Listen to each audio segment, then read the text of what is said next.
What's up, everybody? It's Greg here. Real estate deal breakdown from the Amalfi coast in Italy.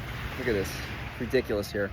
And today I'm actually going to talk about a property that I just bought.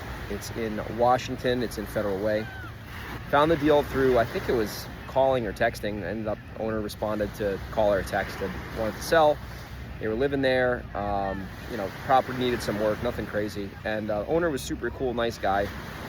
And it wasn't like a right away, like, let me sell right now. It was like, hey, I'm gonna sell, but not right now. But when I'm ready to sell, I'll sell to you. So we built a relationship up over probably 6-7 months. And eventually he said, hey, I'm ready to sell. I'm ready to go. And let's do this. So him and I, it was a pretty easy negotiation. He told me what he wanted. That number worked. Like, it wasn't anything crazy. It wasn't a home run or anything, but it was a condo, so I figured, condos are pretty straightforward with the numbers. The comps are all in the complex. So anyway, we agreed on the number. Took him a little bit to sign, which is all good. I don't really like to put pressure on people unless it's like a hyper-competitive situation. This one wasn't. The guy was the only guy he was talking to. Anyway, end up closing on it, and it's funny, I'm on vacation now, as you can see. Beautiful background here. I mean, look at this place. This is insane. This place is a picture. It's a postcard. Anyway, I was like, hey, I got into escrow and I knew I was going on this trip, and I was like, I need to either close right now before I leave, or I need to close when I get back. I didn't want to string him along because he had to pay off some stuff. So I ended up finding a way to get the deal closed the day before I left, which is interesting how what is that called? Parkinson's Law works. Like, we needed to close. Ended up getting it done. I ended up even letting him stay there for a couple weeks. So we did a post-possession situation. He left a couple, I think $10K in escrow, whatever. And now he's gonna be getting out in a couple days, and he'll get the money, once the locks get changed. But anyway, went in there. I actually bought it completely virtually, even though I live like 20 minutes from the house.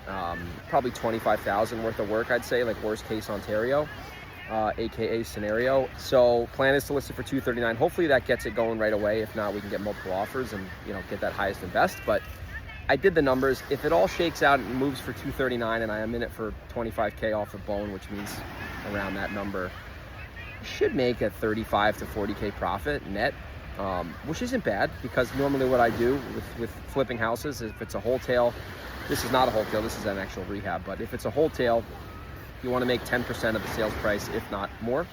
And if it's a rehab, you want to make at least what you spent on the rehab. So in this case, it's a quote-unquote rehab.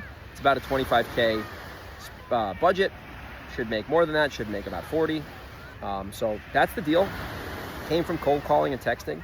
Seller was cool, there's a long-term follow-up. What are some lessons you can learn on this acquisition? Number one, this acquisition was a follow-up, right? I built a relationship with a guy, stayed in touch with him for 6+ months, and eventually he was ready to sell. I was ready to buy. I did everything I said I was going to do. Didn't change the price on him, didn't pull a fast one. Guy was very cool to work with. And it's a base hit. It's not a home run. It's not going to make you a gajillionaire where you can buy a yacht like that. But it's a base hit. It'll keep the lights on. It'll keep some profit in your pocket. I'll do a part 2 when I go there, show you the scope of work. But takeaway, so number 1, follow-up. Number 2, build a relationship with the seller via the follow-up. Third lesson is that you don't need to hit a home run every deal. Listen, would I love to make 6 figures every deal? Yes, but is that realistic in the residential real estate business when you're flipping homes under $700,000? No, it's not. You have to do some 6-figure deals. If I did bigger deals, I'd probably make 6 figures every deal. Maybe I'll do that eventually. But it's a good deal, solid, works, numbers pencil. And that's what I got. So if you're in the Washington area, or you're in the New York Hudson Valley region, or state of Delaware, you got a house you want to wholesale to me, I'd love to buy it. Love to buy it if the numbers make sense. Or if you want to wholesale with me, we do 3-4 JV deals a month with other investors. We've been doing great with that. We got one right now, JV deal. We're going to make $53,000 on it. Got it locked up the other day. So that's baseball. That's real estate. Send me your deals, Greg@velocityhousebuyers.com. I'll see you on the next one. Take care.